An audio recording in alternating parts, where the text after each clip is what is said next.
ఓ వీరాభిమాని వీర పాదయాత్ర ఇది. BJP senior నాయకుడు Karimnagar MP అభ్యర్థి బండి సంజయ్ గెలుపు కోసం ఓ యువకుడు పాదయాత్ర కథ ఇది. బండి సంజయ్ రెండోసారి పార్లమెంట్ ఎక్కాలన్న లక్ష్యంతో ఎర్రటి ఎండను కూడా లెక్క చేయకుండా ఓ అభిమాని తన అభిమానాన్ని చాటుకున్నాడు. సంజయ్ అత్యధిక మెజార్టీతో గెలవాలని ఆకాంక్షిస్తూ ఓ యువకుడు యాదాద్రి లక్ష్మీ నరసింహస్వామి వద్దకు కాలినడకన చేరుకున్నాడు. రాజన్న సిరిసిల్ల జిల్లా తంగిళ్లపల్లి మండలం మండపల్లికి చెందిన సింగం చింటూ 4 రోజులుగా పాదయాత్ర చేస్తూ నరసింహుని సన్నిధికి చేరుకున్నాడు. ఈ నెల 6వ తేదీన తంగళ్లపల్లి నుంచి పాదయాత్ర ప్రారంభించిన తాను యాదాద్రికి చేరుకున్నానని తెలిపారు. కేంద్రంలో మోదీ నేతృత్వంలోని ఎన్డీఏ ప్రభుత్వం 400 సీట్లను సాధించాలని, కరీంనగర్ నుంచి బీజేపీ అభ్యర్థిగా పోటీ చేస్తున్న బండి సంజయ్ అత్యధిక మెజార్టీతో గెలవాలని కోరుతున్నానని చెప్పారు.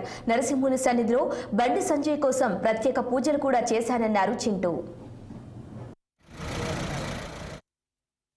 నా పేరు సింగం చింటూ, రాజన్న సిరిసిల్ల జిల్లా తంగలిపల్లి మండలం మండపల్లి గ్రామం.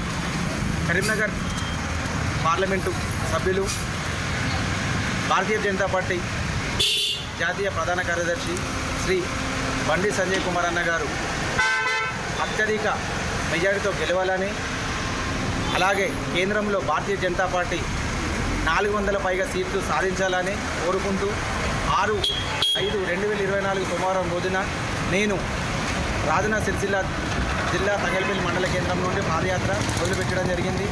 ఈరోజు యాదగిరిగుట్ట నరసింహస్వామి దర్శనం చేసుకొని బండి సంజయ్ గారికి ప్రత్యేకమైన పూజలు జరిపించడం జరిగింది.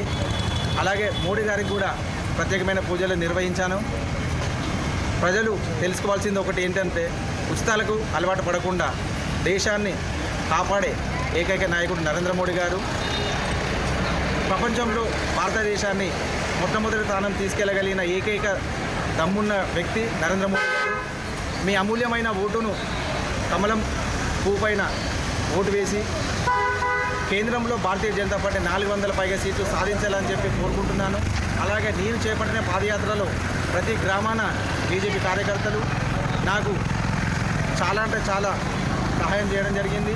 నన్ను అన్ని విధాలుగా బాగా చూసుకోవడం జరిగింది. ఎక్కడ చూసినా కూడా ప్రజలు బీజేపీకి బ్రహ్మరథన పడుతున్నారు.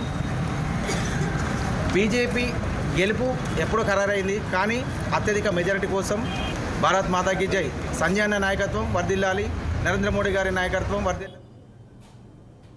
లోక్సభ ఎన్నికలకు సమయం దగ్గర పడుతుంది.